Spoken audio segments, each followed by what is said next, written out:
స్తోత్రాలు చెల్లిస్తాం. ప్రభు అయిన యేసుక్రీస్తు వారికి ఈ కూడిక వలన ప్రభు అయిన యేసుక్రీస్తు వారికి మాత్రమే, సైన్యములకు అధిపతి మన తండ్రికి మాత్రమే మహిమ కలగాలి. ఎందుకంటే ఆయన భూమిని ఆకాశంలో సృష్టించిండు. తన వారికి తన మహిమ నిమిత్తమే మనల్ని అందరినీ ఏర్పాటు చేసుకున్నారు. మనకంటే ఎంతో గొప్పవారు ఉన్నారు, అధికులు ఉన్నారు, ప్రధానులు ఉన్నారు, ఎంత ఔదార్యం కలిగిన వారు ఉన్నారు. కానీ వారికి ఈ రక్షణ భాగ్యం లేదు. కానీ వాళ్ళకంటే మనం ఎంతో శ్రేష్ఠులం కదా. ప్రభునందు మృతి పొందిన వారు ధన్యులు అంటున్నారు. ఆ ధన్యతమైనటువంటి ఈ కూడికలో మనం కూడా చేరి రాగటకు ప్రభు ఇచ్చినటువంటి ఈ గొప్ప అవకాశమును బట్టి, ఈ సమయాన్ని బట్టి దేవునికి వందనాలు చెల్లిస్తున్నాను. మీకు అందరికీ కూడా నా హృదయపూర్వక వందనాలు. నేను ఎవరంటే చాలా మందికి తెలియకపోవచ్చు. మేము కర్ణాటక ప్రాంతంలో ఉన్నాము. మా తల్లిదండ్రులకు మేము 6 మంది సంతానం. మా పెద్దన్నయ్య దేవదాస్ పాస్టర్ గారు మీకు అందరికీ తెలిసి ఉంటుంది, ఎఫ్సిబా వాళ్ళ డాడీ. మా పెద్ద అన్నయ్య, 2 అన్నయ్య కూడా దేవదానం అని, ఆయన కూడా అక్కడ భద్రావతిలో ఉంటాడు. ఈ రీతిగా అక్క, 2వ అక్క ఉంటుంది. అక్క అన్న పెద్దన్న అయిన తర్వాత వజ్రకు 2వ వారు. నేను అందరికంటే లాస్ట్ అనమాట, 6th వన్. ఇంకొక అక్క. మేము 3 ఆడపిల్లలు, 3 మగపిల్లలు. అక్క అయితే కర్ణాటక ప్రాంతంలో ఉన్నది. నేను అప్పటికి ఇంకా జన్మించలేదు. అప్పటికి బావగారు దేవుని పరిచర్య చేసుకుంటూ మా కర్ణాటక ప్రాంతానికి వచ్చిండ్రు. మా నాన్నగారు ఏమీ చూడలేదు. ఆయన ఒక దైవ సేవకుడు. మేము బ్రదర్ అసెంబ్లీకి వెళ్ళే వాళ్ళము. బావగారు సువార్త ప్రకటిస్తూ వచ్చినారు. ఆయన దగ్గర ఏం లేవు, ఒక బైబిల్ తీసుకొని దేవుని సువార్తను ప్రకటిస్తూ వచ్చినప్పుడు మా నాన్నగారికి ప్రేరేపణ అయిందంట.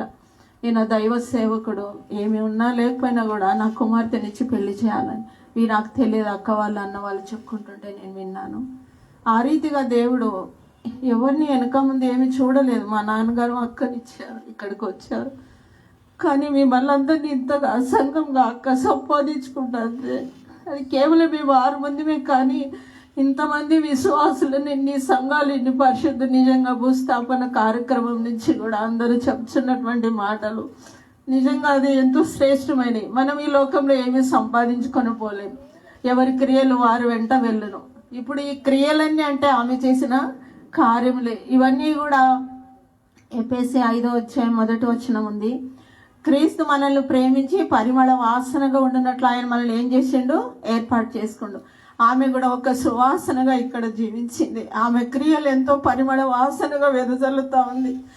అక్క నాకు కూడా ఎంతో సహాయం చేసింది. ఎన్నో పరిస్థితుల ద్వారా వాళ్ళు అక్క బావని చెప్పేదానికంటే అమ్మ నాన్నని కూడా చెప్పుకోవచ్చు.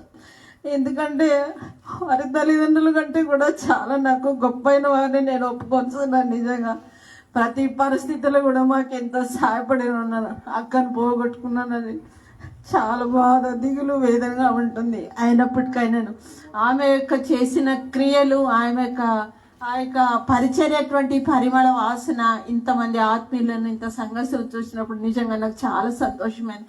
ఎక్కడో కర్ణాటక ప్రాంతంలో అక్క జన్మించింది, ఇక్కడికి వచ్చి ఎన్ని ఆత్మలను రక్షించుకుంది, ఇంతగా దేవునిలో ఆమె స్థిరపడిపోయింది. కాబట్టి అది దేవునికి మహిమ కలగాలి. నిజంగా అక్కను ఆ రీతిగా దేవుడు ఆశీర్వదిస్తూ వచ్చినాడు.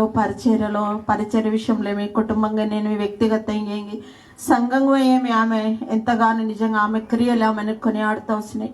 అవును, నేను కొనియాడగలిగిన గుణవతి అయిన భార్య దొరుకుడా అరుదు, అట్టి ముత్యముల కంటే శ్రేష్టం అన్నది. ఆమె పనులు ఆమె గవని యొద్ద ఏం చేస్తాయంట? కొనియాడబడతాయి. నిజంగా మీరు ఆమె పనులను బట్టి, ఆమె చేసిన పరిచయను బట్టి వాళ్ళు కూడా చాలా దాతృత్వం కలిగిన వారు. బెరియా సంఘస్థులు ఎలా ఉన్నారంట? కొరింథీలో వాళ్ళు ఎంతో పేదవారైనప్పటికైనా చాలా దాతృత్వం కలిగిన వారని బైబిల్ చదివిస్తుంది. ఆ రీతిగా ఇప్పుడే చెప్పింది ఒక సిస్టర్, వారికి ఉన్నాను లేకపోయినాను కూడా ఆమె ఎప్పుడునూ ఇచ్చే చేతులే కదా. ఆమె దీనుల కొరకు తన చెయ్యి చాపును. సామెతలు 31 అధ్యాయములంతా స్త్రీల గురించి మనకు రాయబడి ఉంటుంది. ఆ రీతిగా అక్క కూడా ఎల్లప్పుడూ తన దాతృత్వం ఇస్తుండేది. ఎప్పుడు కూడా ఆమె పంచిపెట్టే విషయమే కానీ ఎప్పుడు కూడా ఆమె తన ఎద్దకు వచ్చేవారిని ఏ రీతిగా నిర్లక్ష్య పెట్టలేదు. నిజంగా ఆమె చెప్పిన మాటలు, ఆమె క్రియలు, ఆమె చేస్తున్నటువంటి ఆ పరిమళ వాసనకరమైనటువంటి ఆ మాటలు కూడా నేను కూడా కనీసం వాటిలో కొన్నైనా పాటించాలని నేను తెలుసుకున్నాను. ఎందుకంటే ఆ రీతిగా శ్రేష్టమైన మాటలు ఆమె తన జీవితంలో జీవిస్తూ వచ్చింది. అంతేకాదు మరి ప్రభా, మరి తల్లి ఈ విషయంలో మనం కూడా అందరము వారి కుటుంబం కొరకు, బావ కొరకు కూడా మనము ప్రార్థించాలి. ఇంకా సేవా పరిచయలో భూస్థాపన రోజు కూడా మేము బావ ఏ రీతిగా ఉన్నాడో ఏమో అని మేము చాలా బాధపడుతూ వచ్చినాము. ఆ పరిస్థితులు కూడా బావనే మమ్మల్ని ఆదరిస్తూ వచ్చాడు. ఇది దైవజనుల యొక్క లక్షణం కదా. నిజంగా దేవుడు ఆ రీతిగా వారిని ఆశీర్దిస్తూ వచ్చినాడు. ఇంకా కూడా ముందుకు దేవుడు వారిని సంఘంలో దేవుడు ఆశీర్దించి దీవించినట్లు మనం అందరం కలిసి మనము ప్రార్థన చేయాలి. నా కొరకు కూడా ప్రార్థన చేయమని ఈ సమయం ఇచ్చినందుకు మీకు అందరికీ థ్యాంక్ యూ వెరీ మచ్.